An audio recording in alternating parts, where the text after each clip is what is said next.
Welcome to the Explainer. Have you ever wondered how a business rule, one written in plain English, actually tells a super complex software system what to do? Well, today, we're going to dive deep into IBM's Operational Decision Manager to trace that exact journey, all the way from a simple business idea down to the code that a machine can actually execute. So let's kick things off with a classic problem. You've got business experts, right? They know the rules of the game inside and out, like who gets a loan or what transactions look suspicious. The thing is, they're not coders. So how in the world do you let them write the actual rules for an application without this huge, messy game of telephone between them and the developers? That is the puzzle we are tackling today. Okay, so here's how we're going to break it all down. First, we're going to look at a language that's built specifically for business folks. Then we'll check out a more technical language for the people authoring the rules. And finally, we'll pop the hood and see the native code that the engine actually runs on. We'll also see how it all connects. And, most importantly, uncover this crucial trade-off between keeping things simple and having total control. So where do we even begin to solve this problem? Well, it all starts with a language that wasn't designed for programmers, but for the business experts themselves.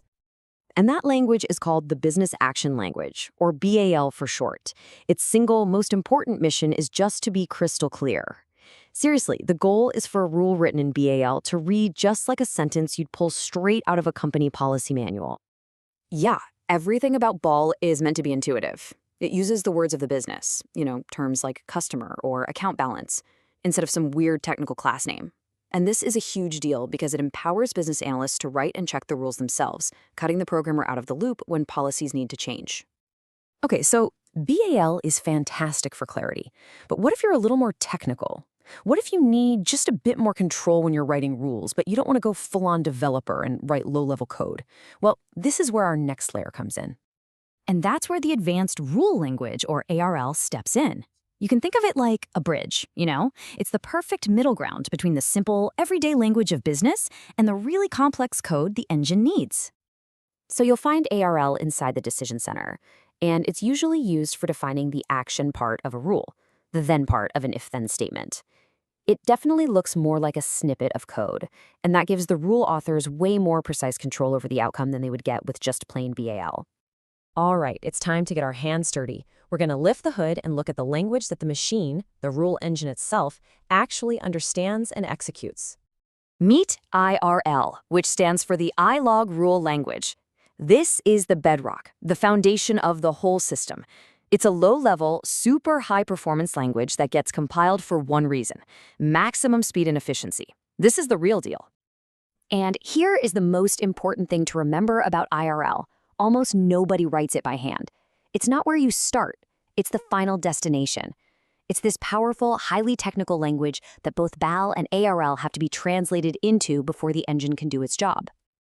Okay, so we've met our three languages. Now let's put it all together and see how it works. We're going to follow one single business rule on its entire journey, from a simple English sentence all the way down to the code the machine can run. This is really the heart of the whole translation process.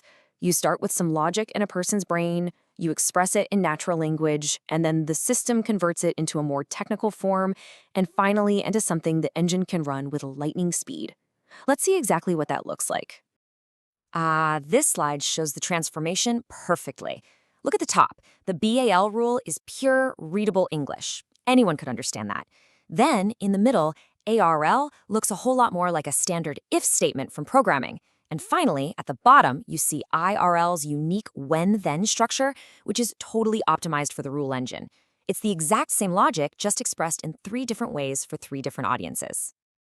This translation flow is the real genius of the system. It lets everyone work at the level they're comfortable with. The business analyst can write in plain English, and the system does all the heavy lifting, automatically converting it, step by step, into the high-performance IRL that the engine needs to run. So, all of this might have you asking a pretty obvious question. Why bother with three languages? Why not just pick one and stick with it? Well, the answer comes down to a fundamental trade-off that pretty much every system like this has to make. And here it is, it's the core trade-off. On one side, you have BAL, which gives you maximum readability. It's perfect for business users to review and for governance. On the other side, you have IRL, which gives developers maximum control to fine-tune performance and handle really complex logic. At the end of the day, you're just choosing your priority. Is it readability or is it control? And this right here, this is the bottom line. It's a simple statement, but it's incredibly powerful. It doesn't matter how you write a rule. If it's in a decision table, a decision tree, or using BAL, it absolutely must become IRL before it can be executed by the rule engine, period. So you can really summarize this whole ecosystem in 3 layers. You've got the business layer where analysts are using BAL. Right below that, you have the authoring layer for more technical folks using ARL. And finally, you have the execution layer where the engine just runs IRL directly. Each one flows logically right into the next. Okay, we have covered a lot of ground here, traveling all the way from a high-level business idea down to the nuts and bolts of the rule engine. So let's do a quick recap of the key role each language plays in this whole journey. Really, the key is just using the right language for the right job. You use BAL when business users need to be able to read and own the rules. ARL acts as that handy intermediate step for technical authors, and IRL, that's the raw power under the hood that makes it all go. Together, these 3 languages successfully bridge that critical gap between what the business wants and what the technology needs to execute. And that leaves us with one final forward-looking question. As technology makes software development easier and more accessible, will we even need these separate layers? Or are we heading towards a future where the business language is the engine code? It's definitely something to think about. Thanks for watching.